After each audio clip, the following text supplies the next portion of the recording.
problema que nós vamos trabalhar aqui é um clássico da ciência da computação, que é o de pesquisa. Dado um número de matrícula de um aluno, encontrar seu nome. Dado um número de matrícula e uma nota, encaixar essa nota no diário de classe. E por aí vai, né? São milhares de problemas que a gente encontra aí na vida que são de pesquisa, tá bom? Vocês usam com frequência aí o Google, tá bom, gente? Que é uma pesquisa mais sofisticada, certo? Em todas as páginas web do mundo, capturadas pela Google, tá bom? Encontrar quais aquelas que têm alguma coisa parecida com esse argumento que eu estou entregando aqui.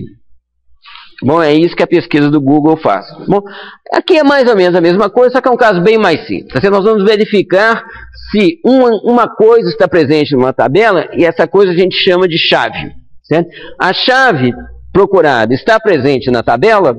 Se estiver presente, eu quero saber a posição dela. O primeiro, nós vamos usar isso daqui, gente, com um exemplo que não é tão bom assim o exemplo, mas pelo menos eu tenho uma tabela grande que eu achei aqui com 200 mil números primos, tá bom? Então nós vamos agora continuar descobrindo se o número é primo ou não. Ao invés de procurar o menor fator dele, a gente vai procurar nessa tabela. É até claro que isso só funciona se o número que a gente está pesquisando for menor ou igual ao maior elemento presente na tabela. Tá bom? Mas a gente vai verificar se é primo olhando essa tabela com os números primos. Bom, tem um arquivo, certo? Esse 200 mil primos.txt que vocês vão encontrar no site, tá bom? Aqui está o comecinho e o fim dele, certo? Que tem os 200 mil primeiros números primos.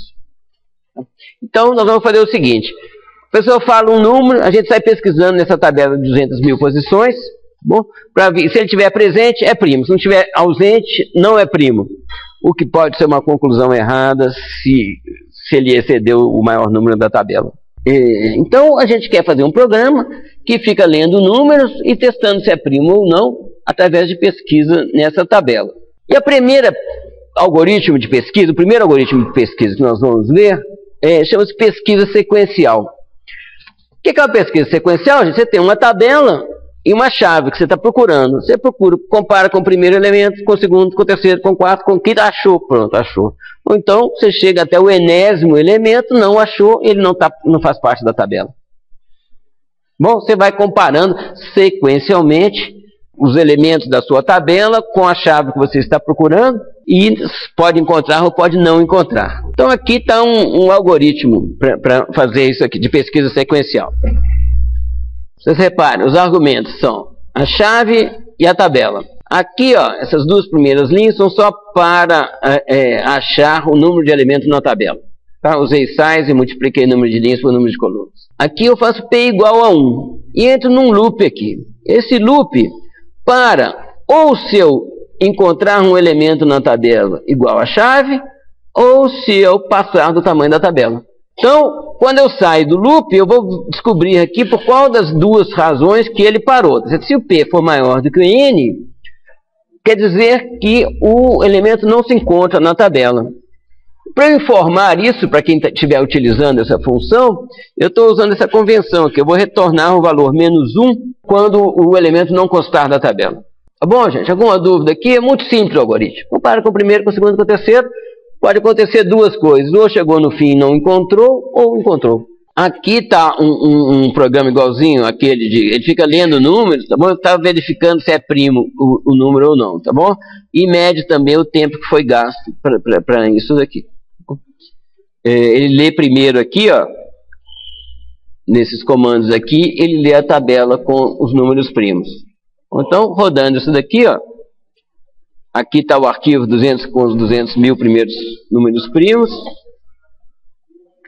Bom, então agora aqui, vamos ver, 131101 é o número primo que eu decorei. É primo, tá bom? 131102, que é par, não pode ser primo. Não é primo, tá bom? Demorou 0,4 segundos para descobrir isso daqui. Qual que é a complexidade da pesquisa sequencial? Se o elemento que você estiver procurando for o primeiro, quantas comparações você vai fazer? Uma.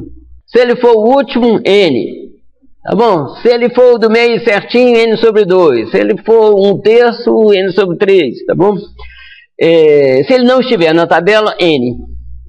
Tá bom? Então, o pior caso você faz N comparações. Tá bom? Então esse nosso algoritmo é O de N. Ok? Gente, o tempo dele, para o pior caso, cresce com N, onde N é o tamanho da tabela. Nem sempre a gente se preocupa só com o pior caso. Às vezes você tem situações que você quer saber o caso médio.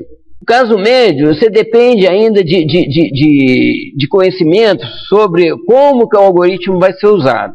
Digamos que você tem uma situação, que você tem uma tabela.